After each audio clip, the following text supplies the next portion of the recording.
रमा चालायला शिकते, त्यामुळे तिच्यासाठी आम्ही शूज घ्यायला गेलो होतो.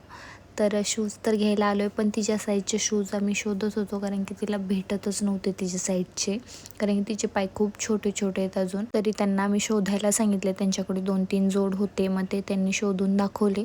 नंतर हे पिंक कलरचं घेतलं होतं आम्ही, पण ते त्याच्यामध्ये वाजणारं नव्हतं. वाजायची जे ते असते ना पिपाणी, ती नव्हती. मग परत आम्ही ते ठेवून दिलं. म्हटलं आता ती चालायला शिकते, तर वाजत वाजत तिला मज्जा येईल मस्त, म्हणून वाजणारे शूज घेऊयात आपण तिच्यासाठी.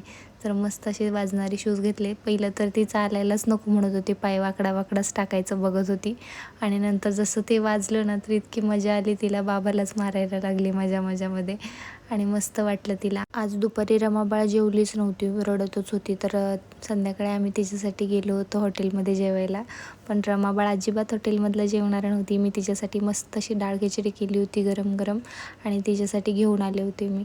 तर तिला बाहेरचं म्हणजे असं वातावरण बघत बघत जेवायला तर छानच आवडतं. इकडे मस्त पोस्टर लावलेले, ते बघत बघत तिचं जेवणं चाललं होतं. आम्ही पण ऑर्डर केलं होतं आमच्यासाठी, आणि रमाबाळ पण जेवायला तयार झालं होतं मस्त असं. इकडे बाबा मधून तिच्या शूजचे ते पिपाणी वाजवत होते. आणि इकडे मग गुलाबजामुन आणि हे पण आलं होतं खायला आम्हाला. तर ते मस्त असं खाल्लं. ही फुलं इतकी सुंदर होती, पण प्लॅस्टिकची होती, पण दिसायला असं वाटत होतं ती खरीच आहे. आणि इकडे बू करणं चाललं होतं रमाबाळाचं. बघा किती छान बू करायला शिकले. तिला आजीने शिकवले बाऊ करायला, तर ती नेहमी तेच करते. आता तिला काही दुसरं येतच नाही. तर भेटू उद्याच्या व्लॉगमध्ये.